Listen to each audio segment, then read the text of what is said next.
ಇಲ್ಲ ವಾಪಸ್ ಟರ್ನ್ ಏನಿಲ್ಲ ಟರ್ನ್ ಆಗಿಲ್ಲ 2 ಲೈನ್ ಆಗಿದೆ ಬನ್ನಿ.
ಇಂಡಿಯನ್ ಕಂಪ್ನೀಸ್ ಎಲ್ಲ ಬೆಂಗಳೂರಲ್ಲಿ ಇದೆ.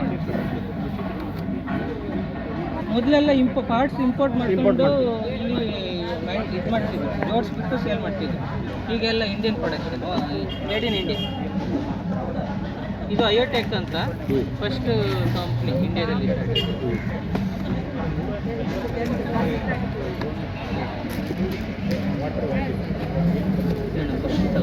ಮಗ ಅಮೇರಿಕದಲ್ಲಿ ತಯಾರು ಮಾಡ್ತಾ ಇದ್ದಾರೆ. ಇದನ್ನ ಡ್ರೋನಾ?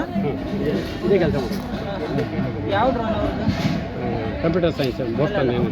ಇದು ಅಗ್ರಿಕಲ್ಚರ್ ಡ್ರೋನ್ ಬೇರೆ ಬೇರೆ ಬೇರೆ ಬೇರೆ ಇತ್ತು, ಅದು ಯಾರು ಮಾಡ್ತಾರೆ ಗೊತ್ತಿಲ್ಲ.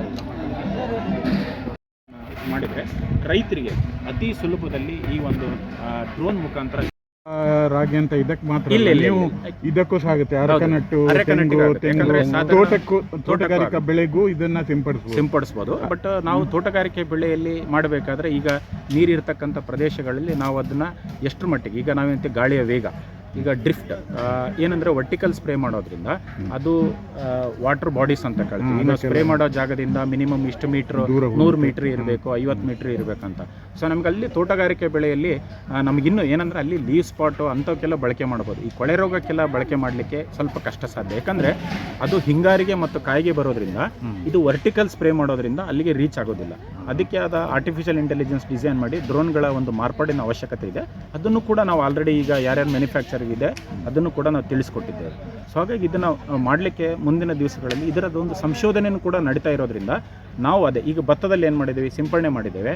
ಅದು ಎಷ್ಟು ದೂರದವರೆಗೆ ಹೋಗಿ ಬೀಳುತ್ತೆ, ಅದು ಬಿದ್ದ ನೀರಿನಲ್ಲಿ ಇದರ ಡೈಲ್ಯೂಷನ್ ಎಷ್ಟು % ಇರ್ತದೆ, ಅದನ್ನೆಲ್ಲ ಕೂಡ ನಾವು ವೈಜ್ಞಾನಿಕವಾಗಿ ಕ್ಯಾಲ್ಕುಲೇಷನ್ ಮಾಡ್ತಾ ಇದ್ದೀವಿ. ಸೊ ಈಗ ಪೀಡನಾಶಕಗಳನ್ನು ಪ್ರಮಾಣ ಬಳಕೆ ಮಾಡೋದಾಗಿರ್ಬೋದು, ಅದು ಜಾಸ್ತಿ ಬೇಕೋ ಕಡಿಮೆ ಬೇಕೋ ಅದನ್ನೆಲ್ಲನೂ ಕೂಡ ಕೂಲಂಕುಷವಾಗಿ ನಾವು ಸಂಶೋಧನೆಯನ್ನು ಮಾಡ್ತಾ ಇದ್ದೇವೆ.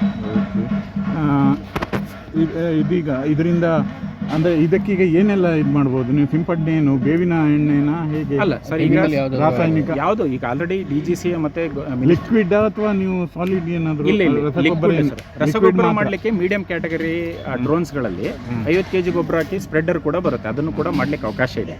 ಸೊ ಈಗ ಸದ್ಯಕ್ಕೆ ರೈತರಿಗೆ ಏನಂದ್ರೆ ಈಗ ಸದ್ಯಕ್ಕೆ ಇರ್ತಕ್ಕಂಥದ್ದು ರೋಗ ಬಾಧೆ, ಕೀಟ ಬಾಧೆಗೆ ಮತ್ತು ಕಳೆ ಬಾಧೆ. ಸೊ ಹೆಚ್ಚು ನಮಗೆ ಕಾರ್ಮಿಕರ ಅಗತ್ಯ ಇರೋದು ಆ ಪ್ರದೇಶದಲ್ಲಿ ಇರೋದ್ರಿಂದ ಇದನ್ನ ಸೂಕ್ತದ ಸದ್ಯದ ಪರಿಸ್ಥಿತಿಯಲ್ಲಿ ಅದನ್ನ ಬಳಕೆ ಮಾಡಲಿಕ್ಕೆ ಅವರಿಗೆ ಖಂಡಿತ ಅವಕಾಶ ಇರೋದ್ರಿಂದ ಇದನ್ನ ಬಳಕೆ ಮಾಡಲಿಕ್ಕೆ ಸೂಕ್ತ ಇದೆ. ಇದೀಗ ವಾಯು ಮಾಲಿನ್ಯಕ್ಕೆ ಎಷ್ಟು ಇದಾಗಿರ್ಬೋದು? ಸಾಧಾರಣವಾಗಿ ಸರ್, ಈಗ ನಾವು ಈ ನ್ಯಾಪ್ಸಾಕ್ ಸ್ಪ್ರೇಯರನ್ನು ಸ್ಪ್ರೇ ಮಾಡ್ತೇವೆ, ಅದು ಗಿಡದ ಎತ್ತರದಿಂದ 1/2 ಫೀಟಲ್ಲಿ ಮಾಡ್ತೀವಿ. ಸೊ ಈ ಡ್ರೋನ್ ಆದರೂ ಕೂಡ ನಾವು ಗಿಡದ ಎತ್ತರದಿಂದ 1 ಮೀಟರ್ ಹೈಟಲ್ಲೇ ಮಾಡೋದ್ರಿಂದ ಗಾಳಿಯ ವೇಗ 10 ಕಿಲೋಮೀಟರ್ಗಿಂತ ಜಾಸ್ತಿ ಇದ್ದರೆ ಡ್ರಿಫ್ಟ್ ಅಂತೀವಿ ನಾವು. ಸ್ವಲ್ಪ ಗಾಳಿ ಜೊತೆಗೆ ಹೋಗ್ಬೋದು. ಗಾಳಿಯ ವೇಗ ಕಡಿಮೆ ಇರಬೇಕು, ಅಂದರೆ 10 ಕಿಲೋಮೀಟರ್ ಕಡಿಮೆ. ಹಾಗಾದರೆ ಯಾವಾಗ ಸಿಂಪಡಣೆ ಮಾಡಬೇಕು ಅಂದರೆ, ಹಾಗಾಗಿ DGCಯ ಮಾನ್ಯತೆ ಏನು ಹೇಳಿದೆ, ಬೆಳಗ್ಗೆ 6 ಗಂಟೆಯಿಂದ 10 ಗಂಟೆ ಒಳಗಡೆ ಗಾಳಿಯ ದಿಕ್ಕು ತಾಪಮಾನ ಕಡಿಮೆ ಇರೋದ್ರಿಂದ ಯಾವುದೇ ರೀತಿಯಾಗಿ ಎನ್ವಿರಾನ್ಮೆಂಟಲ್ ಹಾಗೆ ಸಮಸ್ಯೆ ಆಗೋದಿಲ್ಲ. ಹಾಗಾಗಿ ಅದ್ರ ಮೇಲ್ಗಡೆ ಮಾಡಿದಾಗ ಏನಾಗುತ್ತೆ ಸರ್, ತಾಪಮಾನ ಜಾಸ್ತಿ ಆಗುತ್ತೆ. ಇದರಲ್ಲಿರ್ತಕ್ಕಂಥ ದ್ರಾವಣಗಳ ತುಣು ಸಣ್ಣದಾಗೋದ್ರಿಂದ ಗಾಳಿಯ ಜೊತೆಗೆ ಮಿಕ್ಸ್ ಆಗ್ಬೋದು, ಬಿಸಿಲಿನ ಜೊತೆಗೆ ಎವಾಪ್ರೇಟ್ ಆಗ್ಬೋದು, ಆವಾಗ ನಮಗೆ ಮಾಲಿನ್ಯಕ್ಕೆ ಸಮಸ್ಯೆ ಆಗ್ಬೋದು. ಉದ್ದೇಶದಿಂದ ಬೆಳಗ್ಗೆ 6 ಗಂಟೆಯಿಂದ 10 ಗಂಟೆ ಒಳಗೆ, ಮಧ್ಯಾಹ್ನ 3 ಗಂಟೆಯಿಂದ 6 ಗಂಟೆವರೆಗೆ ಮಾತ್ರ ನಾವು ಡ್ರೋನ್ ಆಪರೇಷನ್ನ ಮಾನ್ಯತೆಯನ್ನು ಕೃಷಿಯಲ್ಲಿ ಬಳಕೆ ಮಾಡಲಿಕ್ಕೆ ಮಾನ್ಯತೆ ಮಾಡಿಲ್ಲ. ಇದು ಜನಸಾಮಾನ್ಯ ಅಂದರೆ ನಾನು ಹೇಳೋದು, ಲೈಸೆನ್ಸ್ ತೊಗೊಂಡು ಬೇರೆಯವ್ರಿಗೆ ಕೊಡೋದ್ರಿಂದ ಎಂಡೋಸಲ್ಫಾನ್ ಅಂತ ಒಂದು ಇದು ಮುಂದೆ ಬರೋ ಸಾಧ್ಯತೆ ಇಲ್ವಾ? ಅಲ್ಲ ಸರ್, ಈಗ ಎಂಡೋಸಲ್ಫಾನ್ ಏನಿತ್ತು ಅಲ್ಲಿ ಫಿಕ್ಸ್ಡ್ ವಿಂಗ್ ಹೈಟ್ ಜಾಸ್ತಿ ಮಾಡಿದ್ವಿ. ಹಾಗಾಗಿ ಇದು ಮಲ್ಟಿ ರೋಟರ್ ಸ್ವಿಂಗ್ ಆಗಿರೋದ್ರಿಂದ ಗಿಡದ ಎತ್ತರದಕ್ಕೆ ಸದ್ಯಕ್ಕೆ ಇರ್ತಕ್ಕಂಥದ್ದು ಕೃಷಿ ಬೆಳೆಯಲ್ಲೇ ನಾವು ಬಳಕೆ ಮಾಡ್ತಾ ಇರೋದ್ರಿಂದ ಅದನ್ನು ಸಂಪೂರ್ಣವಾಗಿ ನಾವು ಸಂಶೋಧನೆ ಮಾಡಿರೋದ್ರಲ್ಲಿ ಈಗ ನಾವು ಗಿಡದ ಎತ್ತರದ 1 ಮೀಟರ್ ಹೈಟಲ್ಲಿ ಸಿಂಪಡಣೆ ಮಾಡ್ತಾ ಇದ್ದೀವಿ ಸರ್. ಇದೇನಾಗ್ತದೆ, ಡ್ರಿಫ್ಟು ಕೇವಲ 3 ಮೀಟರ್ 4 ಮೀಟರ್ವರೆಗೆ ಮಾತ್ರ ಅದು ಡ್ರಿಫ್ಟ್ ಹೋಗುತ್ತೆ. ಆ ಪ್ರೆಷರ್ ಕೆಳಗಡೆ ಗಿಡಕ್ಕೆ ಹೋಗೋದ್ರಿಂದ ನಾವು ಮಾಡಿರ್ತಕ್ಕಂಥ ಸಂಶೋಧನೆಯಲ್ಲಿ ಆಗಿರ್ಬೋದು, ಇದರಾಗಿರ್ಬೋದು, ಅದರಲ್ಲಿ ಯಾವುದೇ ರೀತಿಯಾಗಿ ನಾವು ಸಮಸ್ಯೆಗಳು ಕಂಡು ಬಂದಿಲ್ಲ. ಓಕೆ. ಅಲ್ಲ, ಮುಂದೇನು ಈಗ ನೀವು ಅದು ತೆಂಗಿಗೋ ಅಡಿಕೆಗೋ ಅದನ್ನೆಲ್ಲ ಕೊಟ್ಟಾಗ ಅದೇ ಅಪಾಯ ಇದ್ದೇ ಇರುತ್ತೆ ಸರ್. ಅದಕ್ಕೆ ಅದರದ್ದು ಕುಲಂಕುಷವಾಗಿ ಸಂಶೋಧನೆಗೆ ತೋಟಗಾರಿಕೆ ಬೆಳೆಯಲ್ಲಿ ಅವಶ್ಯಕತೆ ಇದೆ.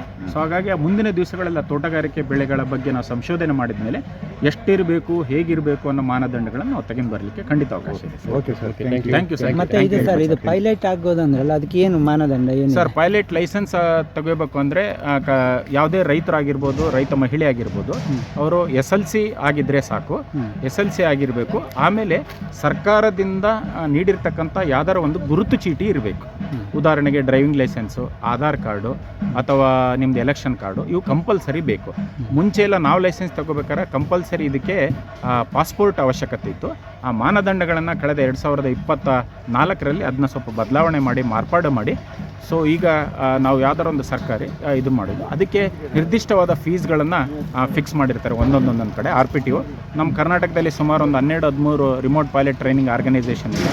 ಅಲ್ಲಿ ಕೂಡ ಹೋಗಿ ತೆಗೆದುಕೊಳ್ಬೋದು. ಇಲ್ಲ ನಮ್ಮ ಹತ್ರ ಬಂದರೆ ಕೃಷಿಗೆ ಸಂಬಂಧಪಟ್ಟಂಗೆ 10 ದಿವಸಗಳವರೆಗೆ, ದೀರ್ಘಕಾಲದವರೆಗೆ ಸದ್ಯದ ಪರಿಸ್ಥಿತಿಯಲ್ಲಿ ನಾವು 10 ದಿವಸ ಕೃಷಿಯಲ್ಲಿ ಹೇಗೆ ಬಳಕೆ ಮಾಡಬೇಕು, ಎಷ್ಟು ಬಳಕೆ ಮಾಡಬೇಕು, ಮತ್ತು ಡ್ರೋನ್ನ ಕಂಪ್ಲೀಟ್ ಹ್ಯಾಂಡ್ಸ್ ಆನ್ ಟ್ರೈನಿಂಗ್, ಅಂದರೆ ಕೈಯಿಂದ ಯಾವ ರೀತಿ ಆಪ್ರೇಟ್ ಮಾಡಬೇಕು ಅನ್ನೋ ಸಂಪೂರ್ಣವಾಗಿ ಡ್ರೋನ್ ಆಪ್ರೇಷನ್ ಮಾಡಿ ಅವರಿಗೆ ಸರ್ಟಿಫಿಕೇಟ್ ಕೊಡ್ತಕ್ಕಂಥದ್ದನ್ನು ನಾವು ಈಗ ಸದ್ಯದಲ್ಲಿ ಪೇಯ್ಡ್ ಕೋರ್ಸ್ ಆಗಿ ನಾವು ಪ್ರಾರಂಭವನ್ನು ಮಾಡಿದ್ದೀವಿ. ಪೇಯ್ಡ್ ಕೋರ್ಸ್ ಆಗಿ ಇವಾಗ ಕೃಷಿ ಇಲಾಖೆಯಿಂದನೇ ಅಥವಾ ಅಲ್ಲ, ನಮ್ಮ ಕೆಳದಿ ಶಿವಪ್ಪ ನಾಯಕ ಕೃಷಿ ಮತ್ತು ತೋಟಗಾರಿಕಾ ವಿಜ್ಞಾನಗಳ ವಿಶ್ವವಿದ್ಯಾನಿಲಯ ಶಿವಮೊಗ್ಗದ ವ್ಯಾಪ್ತಿಯಲ್ಲಿ ಬರ್ತಕ್ಕಂಥ ಕೃಷಿ ವಿಜ್ಞಾನ ಕೇಂದ್ರದಲ್ಲಿ ರೈತರು ನನ್ನ ಸಂಪರ್ಕಿಸ್ಬೋದು ಅಂತ ನಾನು. ನಿಮ್ಮದು ನಂಬರ್ ಹೇಳಿ. 9964177474. ಡಾಕ್ಟರ್ ನವೀನ್ NA, ವಿಜ್ಞಾನಿಗಳು ಬೇಸಾಯ ಶಾಸ್ತ್ರ. Thank you sir. Thank you sir. ಸುಮಾರು 30 ಮೀಟರ್ ಹೈಟ್ವರೆಗೂ ಹೋಗುತ್ತೆ. ಸೊ 90 ಫೀಟ್ವರೆಗೂ ಕೂಡ ಹೋಗುತ್ತೆ. ಕೊಲಾಬ್ರೇಷನಲ್ಲಿ ನಾವು ಕ್ಲಿಯರ್ ಸ್ಕೈ